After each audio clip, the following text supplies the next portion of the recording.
사역을 하다 보면 이사를 굉장히 자주 다니게 되는 것 같습니다. 그 4년간 4번의 이사를 다녔습니다. 평균적으로 따지면 1년에 한 번씩 이사를 다녔던 것이죠.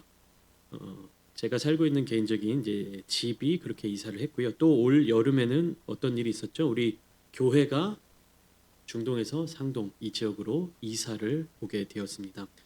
제가 이사를 하면서 느끼게 되는 것은요. 이사를 자주 다니는 사람들은 집안의 가구나 어떤 물품들이 좀 다르다는 겁니다. 그러니까 이사를 오랜 기간 동안 다니지 않은 사람과 또 이사를 자주 다니는 사람들은요, 집안을 꾸미는 것이나 집안에서 사용하는 어떤 가구라든지 이런 것들이 좀 다르다라는 것이에요. 어떻습니까? 그러니까 이사를 자주 하는 사람들은요, 좀 간소하게 되는 특징이 있죠. 그리고 집안에 있는 물건들을 비싼 것들로 구성하는 것이 아니라 좀 이동성과 휴대성이 편하고 비교적 저렴한 것들로 구성하는 것 같습니다. 그러니까 제 경험을 통해서 말씀드리는 거예요. 뭔가 필요한 가구가 있다 하더라도 지금 말고 이사한 뒤에 사자. 이사 간 다음에 구매 좀 하자. 더 넓은 집으로 가게 되면 그때 사자. 그러니까 지금 당장 어떤 필요한 것들 혹은 부족해 보이는 것들이라 할지라도 최대한 지금 갖고 있는 것들을 간소화하려는 그러한 생각을 많이 하게 되는 것 같아요. 제가 2021년 3월에 결혼을 한 이후에 아내와 함께 살게 된 첫 보금자리에서도요. 저희 부부는 새로운 가구들을 많이 들이지 않았어요. 그러니까 심지어 어땠냐면 침대도 사지 않았습니다. 그러니까 둘 다 침대 없이 그냥 싱글일 때 그렇게 살다가 결혼하고 난 뒤에 곧바로 침대도 사지 않았어요. 침대도 사지 않았고 뭐 냉장고도 아내가 결혼하기 전에 쓰던 거 가지고 와서 썼고 뭐 세탁기도 그렇고 뭐 그냥 그렇게 둘이서 같이 뭐 쓰던 그런 가구들을 합쳐서 첫 신혼 살림을 살았던 것 같아요. 그로부터 한 9개월쯤 뒤에 새로운 교회 사택으로 이사를 갔을 때 그제서야 이제 침대와 냉장고를 좀 큰 것들로 구매를 했습니다. 이사 갈 계획 혹은 이사 가게 될 일정을 생각하게 되면요.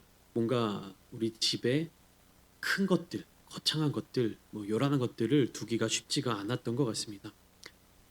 그런 큰 가구들이 있거나 잡다한 물건들이 많거나 하면요. 어떻습니까? 이사할 때 굉장히 불편하죠.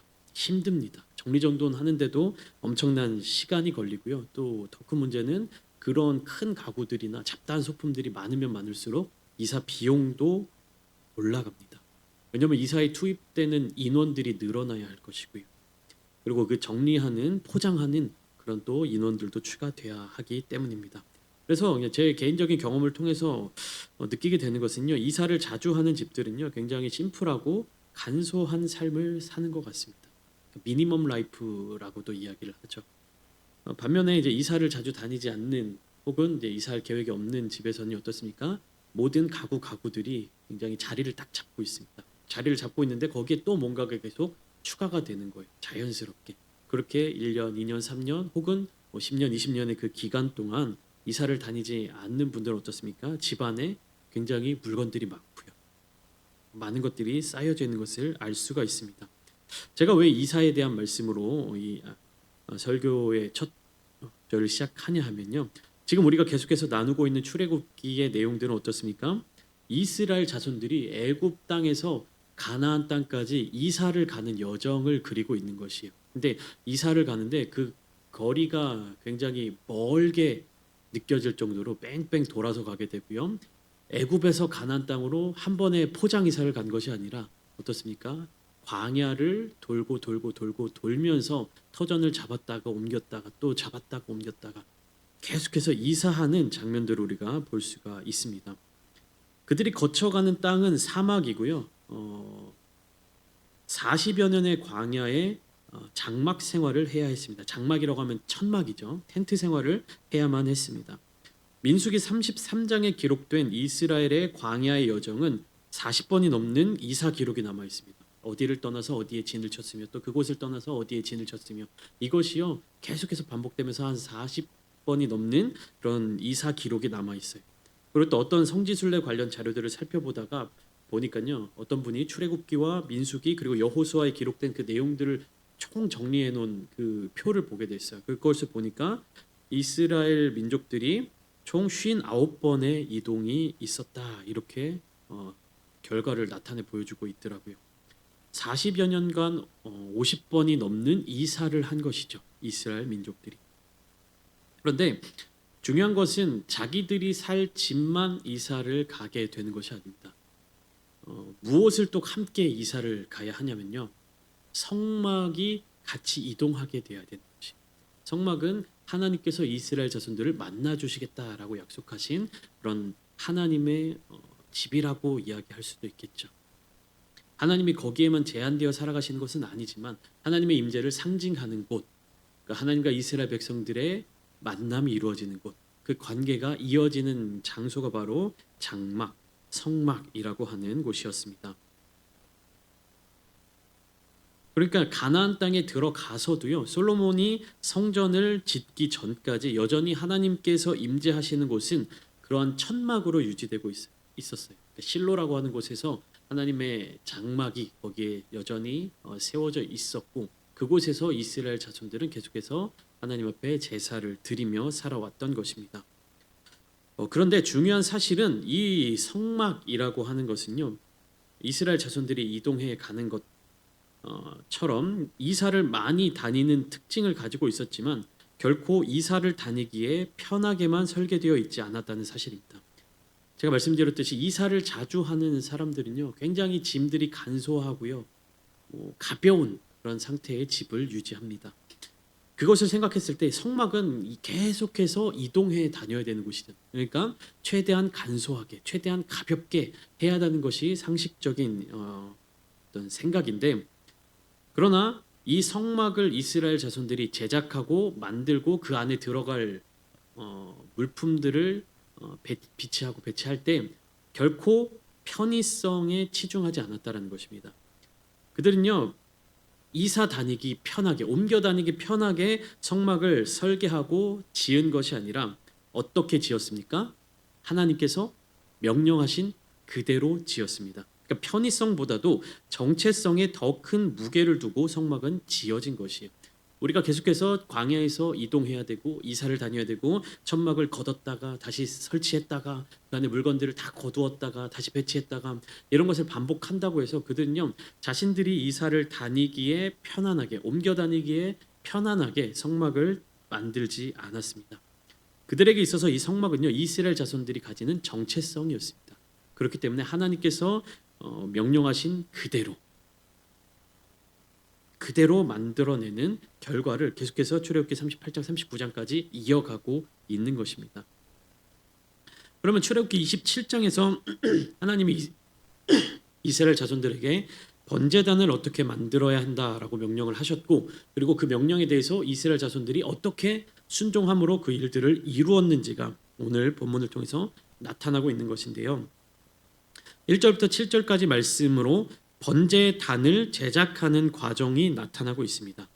그러니까 번제단이라고 하면 제단이죠. 제단은 무엇입니까? 제사를 드릴 수 있는 단이라는 의미입니다. 그러니까 제단은 제사를 드리는 일에서 가장 중요한 역할을 감당하는 요소이에요. 제사를 드릴 때 이 제단이 없으면 안 된다라는 거죠. 가장 중요한 역할입니다. 이스라엘의 조상들, 그 선조들인 아브람과 이삭과 야곱은요, 그들은 목축업을 하던 사람들이었기 때문에 양떼와 소떼를 이끌고 여러 지역들을 돌아다녔습니다. 이사를 자주 다녔다라는 얘기죠. 그런데 아브람과 이삭과 야곱은요, 이사를 할 때마다 하나님 앞에 제단을 쌓았습니다. 하나님께서 어디로 가라고 하셨을 때 그곳으로 이동하여서 제단을 쌓고, 하나님께서 또 이끄시는 곳으로 가서 제단을 쌓고, 그런 모습들이 창세기를 통해서 계속해서 나타나고 있어요. 그런데 이들이 하나님 앞에서 제단을 쌓을 때 나타나는 큰 특징이 두 가지가 있었습니다. 무엇이냐면요, 첫 번째는 그들이 여호와를 위하여 제단을 쌓았다는 것이에요. 그리고 또 다른 하나는요, 제단을 쌓고 여호와의 이름을 불렀다라는 것입니다. 그들이 제단을 쌓은 이유는요, 자기 자신들을 위하여 쌓은 것이 아니라 여호와 하나님을 위하여서 제단을 쌓았고, 그리고 그곳에서 하나님의 이름을 불렀다는 것입니다. 그곳에서 하나님을 찾았다는 것이고, 그곳에서 하나님을 구했다는 것입니다. 하나님과의 관계를 계속해서 지속하기 위하여서 하나님을 찾은 것이고요. 하나님의 이름을 위한 삶, 내가 왜 존재하는지, 내가 이곳에 왜 왔는지, 내가 어디로 가든지 무엇을 하든지 그 근본적인 근원은 어디에 있다? 하나님의 뜻에 있다라는 것을요, 이 제단을 통해서 나타내 보였다라는 것입니다. 그러니까 제사를 드리는 것도 중요하고 그것도 굉장히 중요하게 여겼지만 그 제단을 드리기 위한 제사를 드리기 위한 제단을 쌓는 일 역시 그들에게 있어서는 굉장히 중요한 일이었다는 것입니다. 그러니까 아무 데서나 제사를 드릴 수 있어요. 불을 피우고 짐승을 잡아서 그것을 태울 수 있는 공간 어디에서든지 그냥 제사를 드린 것이 아니라 제사를 드리기 이전에 그 제사를 드리기 위하여서 무엇을 했다는 것입니까? 제단을 정성껏 만들었다는 것입니다. 그러니까 그 아브라함과 이삭과 야곱에게 있어서 제사를 드린다는 것은요, 제사를 드리는 행위를 하기 전부터 제단을 쌓는 그 일부터 정성껏 준비되어야 한다라는 것을 우리가 알 수 있는 것입니다. 즉 제단은 사람을 위한 것이 아니라 하나님을 위한 것이다 라는 사실입니다. 그러니까 제사를 하나님께 드리기 때문에 다른 것에는 소홀히 하고 그냥 제사를 드리는 어떤 행위에만 집중할 수도 있었는데, 이들은요 제사를 드리는 것, 하나님께 제사를 드리는 것을 굉장히 중요시 여겼을 뿐만 아니라 그 제사가 드려지는, 하나님께 그 제물이 태워서 연기와 향기로 올려지는 그 제단도 정성을 다하여서 마련했다는 것입니다. 그러니까 제단은 사람을 위한 것이 아니라 하나님을 위한 것이다 라는 사실이죠. 그러니까 죄를 지은 사람이 죄 용서함 받기 위하여서 제단에서 제사를 드리죠. 짐승을 잡고 그 짐승을 각을 떠서 제단에 올려서 불로 올려 드리는 것인데, 나의 죄를 용서받기 위해서, 내가 지은 죄들을 용서받기 위해서 제단으로 향해 나아갑니다. 그러면 그 제단이 나를 위한 제단처럼 느껴지고 나를 위한 제사처럼 느껴질 수도 있겠지만, 궁극적으로 제단이라고 하는 공간은요 하나님을 위한 것입니다. 그러니까 우리가 착각해서는 안 되는 것이 뭐냐면, 내가 죄를 용서받는 것도 결국에는 나를 위한 것이 아니라, 나만 위한 것이 아니라 하나님을 위한 것이라는 그 사실을 깨달아야 되는 것이. 여러분 이게 이해가 안 되시죠? 왜 내가 죄 용서함 받는 것이 나를 위한 것이 아니라 하나님을 위한 것일까? 그것은요 우리가 나의 정체성을 어떠하게 가지고 가느냐에 따라 달려 있습니다. 나의 삶의 주인이 곧 하나님이시다. 내가 하나님의 백성이다라고 하는 사실을 잊어버리고 살아가게 되면요, 나의 죄 용서함, 내가 은혜 받는 모든 것들이 다 나를 위한 일들처럼 여겨지게 되는 것입니다. 그러나 내가 누굽니까? 나라는 사람은 누굽니까? 하나님의 자녀이자 하나님의 백성이고 하나님께 속한 자들입니다. 이 하나님께 속한 자들이 정결하게 되고 성결하게 되고 거룩하게 될 때 그것은 결국에 하나님께 영광을 돌리는 삶이 되는 것이. 그러니까 우리가 오늘날에는 이제 예배를 드리고 하나님께 우리의 삶이 예배가 되어야 된다라고 이야기할 때요, 이렇게 공식적으로 함께 모여서 드리는 이런 예배, 수요 예배라든지 금요 예배, 주일 예배, 이 예배만 우리가 거룩하게 드리는 것이 아니라 이 예배를 통해서 우리의 삶이 거룩해져야 된다는 것입니다. 세상 가운데서 내가 내 마음대로 살고 내가 편한 대로 살고 내 멋대로 살다가 예배 시간만 되어서 하나님 앞에 거룩한 모습, 경건한 모습, 은혜 충만한 모습을 갖는 것이요, 결코 하나님을 위한 일이 아니라는 사실을 우리는 깨달아야 하는 것입니다. 우리는 하나님의 백성이에요. 세상에서 사람들과 만날 때, 세상에서 우리가 어느 곳에 위치해 있을 때 그 사람들이 나를 보고 저 사람은 정말로 하나님의 백성이구나, 하나님을 잘 믿는 사람이구나 라는 사실을요 깨닫게 할 수 있어야 하는 것입니다. 그것이 제단을 쌓아가는, 제단을 세워가는 일의 의미인 것입니다. 단순히 제사를 드리는 것만 잘하면 되는 것이 아니라 그 제사를 드리기 위해서 제단을 잘 쌓는 것이 우리에게 굉장히 중요하다라는 사실을 알아야만 하는 것입니다. 내가 죄를 용서받는 것도 나를 위함이 아니라 하나님을 위함이라는 것을 깨닫게 되면요, 우리가 죄를 바라보는 경각심이 달라져요. 죄에 대해서 우리가 느끼는 무게감이 다르게 다가온다는 것입니다. 우리는 때로는 죄를 너무 가볍게 봅니다. 그러니까 가볍게 본다는 게 중요하지 않게 여긴다는 것이 아니라 죄에 대해서 너무 쉽게 생각합니다. 그러냐, 우리는요 죄에 대한 무게감을 날마다 깨달으면서 살아가야 하는 것이.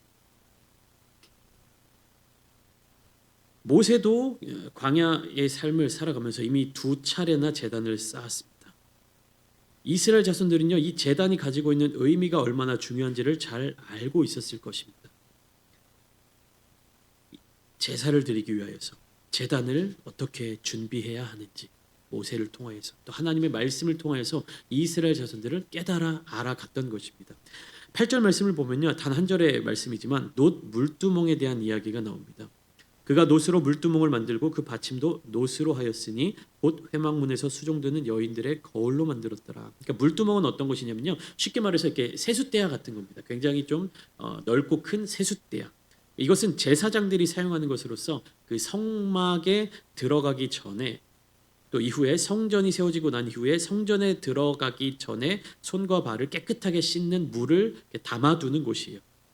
이것은 무엇으로 만들어야 됩니까? 놋으로 만들어야 하고, 또 구절을 보면 받침대와 그리고 위에 물을 담아놓는 통이 분리되도록 설계가 되어 있습니다.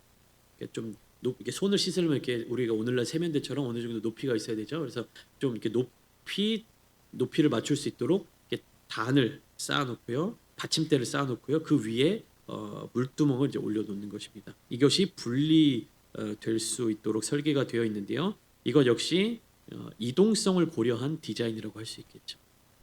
그러나 마찬가지로 편의성에 치중하다가 그 본질을 잃어버려서는 안 된다라는 것입니다.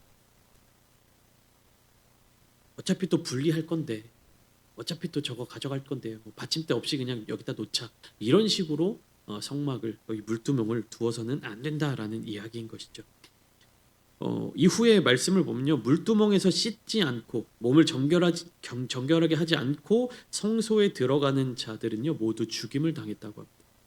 하나님 앞에서 몸과 마음이 정결함을 유지해야 하는 것은 제사를 드리는 자들에게 있어서 가장 기본 중에 기본이었다라는 것입니다. 이어서 9절부터 20절까지 말씀은요, 성막의 울타리를 만드는 장면이 나타나고 있습니다.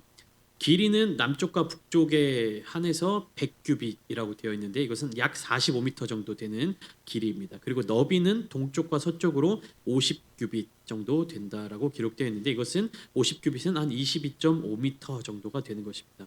울타리를 치는 도구는 세마포로 되는 포장인데요. 이것은 60개의 기둥에 걸리게 되어 있습니다. 이게 그림으로 보여드리면 굉장히 편하고 좋은데, 우리가 생각을 해보면 상상을 해보면 그 길을 가다 보면 이렇게 주차금지 이렇게 기둥으로 세우는 거 아시죠? 혹은 이제 뭐 기차역이라든지 공항 같은 데서 뭐 공연장이라든지 이렇게 입구로 들어갈 때, 매표소로 들어갈 때 이렇게 안내하게끔 유도하는 그 유도선 있죠. 여기 이만한 쇠 기둥 이렇게 두 개를 세워놓고 거기에 이렇게 끈으로 양쪽에 연결해 놓고 이쪽은 출입하시면 안 됩니다 하고 이렇게 만들어 주는 것처럼, 성막 울타리가 그런 식으로 만들어졌다는 거예요. 기둥이 60개가 있어요. 이만한 기둥이 60개가 있어서 기둥과 기둥 사이를 세마포 천으로 걸쳐서 가리는 거예요. 그래서 그 기둥과 기둥 사이에 천으로 가리고 또 기둥과 기둥 사이에 천으로 가려서 이렇게 울타리를 만든다라는 것입니다. 근데 그 60개의 기둥과 60개의 받침이 되어 있는데요. 기둥을 세울 때 쓰는 받침. 기둥 받침은 놋으로 만들어져 있고요. 그 기둥은 은으로 만들었습니다. 그리고 뜰 안으로 들어갈 수 있는 문은 동쪽에 나 있는데 청색, 자색, 홍색 실과 가늘게 꼰 배실로 수 놓아 짰고 길이는 20규빗이다라고 기록되어 있습니다. 이것이 우리 성도님들 머릿속에 잘 그려졌으면 좋겠는데요. 성막이 하나님께서 이스라엘 자손들을 만나 주시는 장소이고, 그리고 성막으로 들어가기 전에 물두멍이 있고, 물두멍 그 앞으로 성막으로 들어갈 수 있는 출입문이 있고, 제가 나중에 기회가 되면 유튜브에 그 성막에 관련된 영상이 있어요. 짧은 거는 한 4분 정도 된 영상이 있는데 함께 시청하시면 좋겠는데, 아무튼 하나님께로 들어가는 그 모든 과정들이요 결코 쉽거나 그리고 뭐 간단하게 이루어질 수 있는 것이 아니에요. 근데 보시면 울타리가 60개의 기둥과 60개의 받침, 그리고 그 사이사이에 쓰여질 세마포천, 그리고 그 입구는요 청색, 자색, 홍색 실과 가늘게 꼰 배실로 수놓아 짠 것으로 막혀 있는 것이에요. 이 말은 무슨 말이냐면요, 이스라엘 자손들이 이곳에서 저곳으로 이동할 때, 즉 이사를 가게 될 때 어떤 일들이 일어나는 겁니까? 기둥 사이사이에 있는 모든 세마포천을 다 걷어야 되는 것이고요. 그래서 한 곳에 잘 모아서 보관을 해야 되는 것이고 60개나 되는 기둥과 또 기둥 받침을 다 하나하나 모으고 이동해서 또 다시 그 이동한 자리에 그 하나하나 길이를 맞춰서 재료를 맞춰서 설치를 해야 된다라는 것이 굉장히 복잡하고 어려운 작업이 된다라는 것이죠. 그냥 울타리를 칠 거면 그냥 쭉 연결해 가지고 간단하게 그냥 여기 말뚝딱 박아 가지고 그냥 뭐 선으로 쭉 이어서 울타리를 치면 되는데 결코 위한 어, 편의성을 위한 그런 방법으로 성막의 울타리를 짓지 않았다는 것이. 그리고 마지막으로 21절부터 31절까지의 말씀을 보면 성막 재료의 물자 목록이 기록되어 있습니다. 그러니까 성막을 만들기 위해 그 재능과 은사를 들인 사람들의 이름이 대표적으로 나와 있는데요. 그 중에 좀 눈에 띄는 사람이 있습니다. 21절에 보면 성막 곧 증거막을 위하여 레위 사람이 쓴 재료의 물목은 제사장 아론의 아들 이다말이 모세의 명령대로 계산하였다. 그러니까 재료 관리를 이다말이라고 하는 사람이 했다라는 것이에요.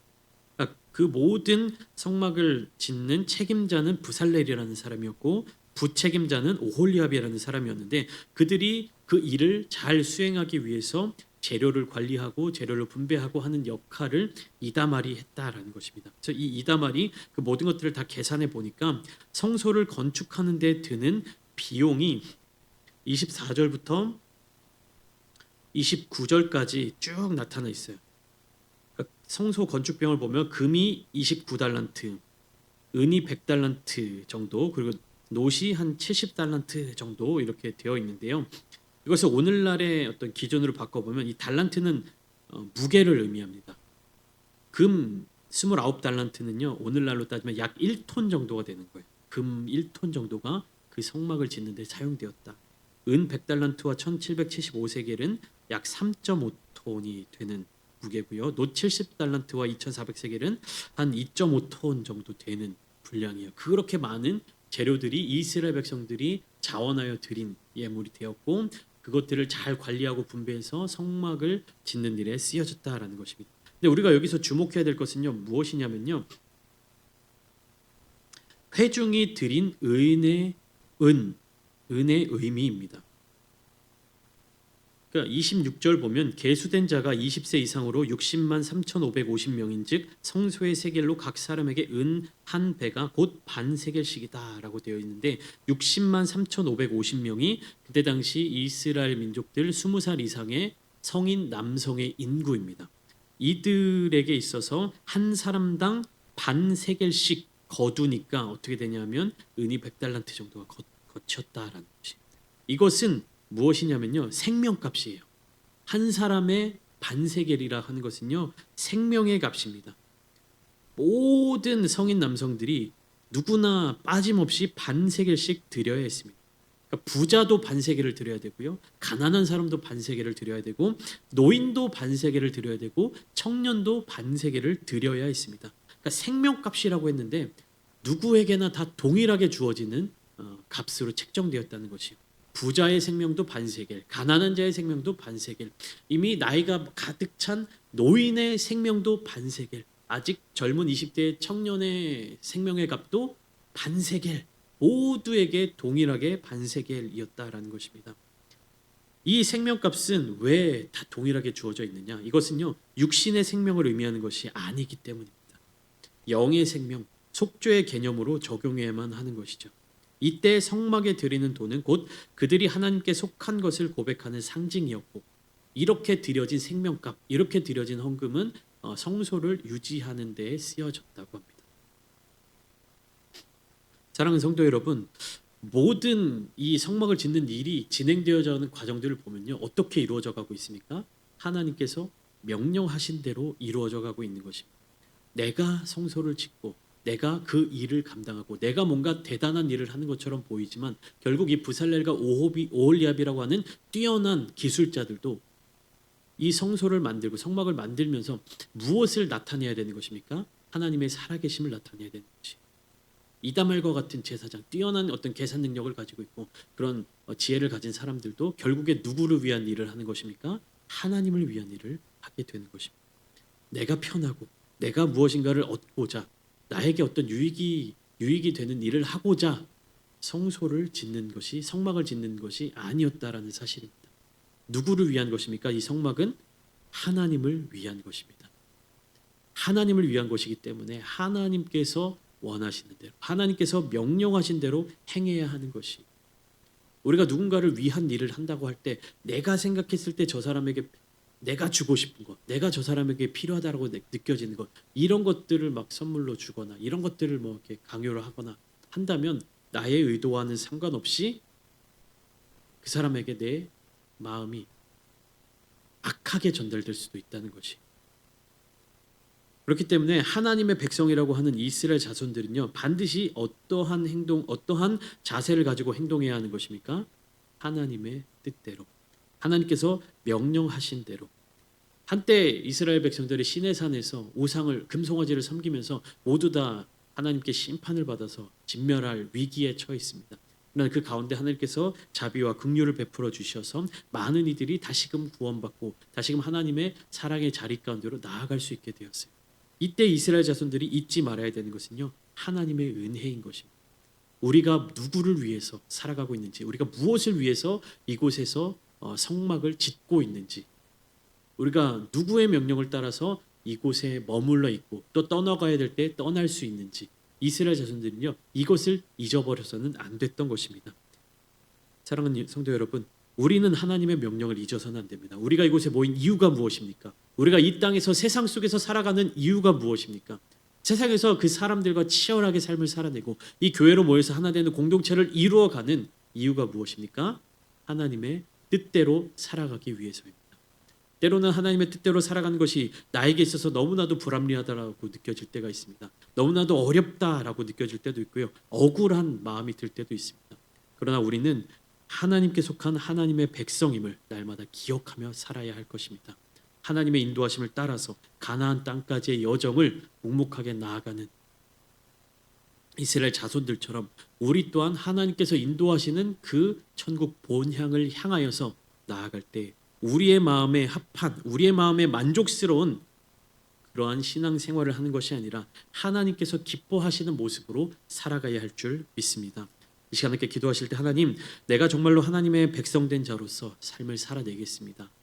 나의 마음과 나의 생각과 나의 감정과 나의 어떠한 것을 내세우는 것이 아니라 오직 하나님의 마음에 합한 사람, 하나님을 기쁘시게 해드리는 사람이 되겠습니다. 그렇게 결단하며 기도하며 나아가실 때 하나님의 놀라우신 사랑과 은혜가 저와 여러분들의 삶의 자리 가운데 충만하게 임하게 될 줄 믿습니다. 그런 삶을 살아내시는 저와 여러분들이 되시기를 주님의 이름으로 축원합니다.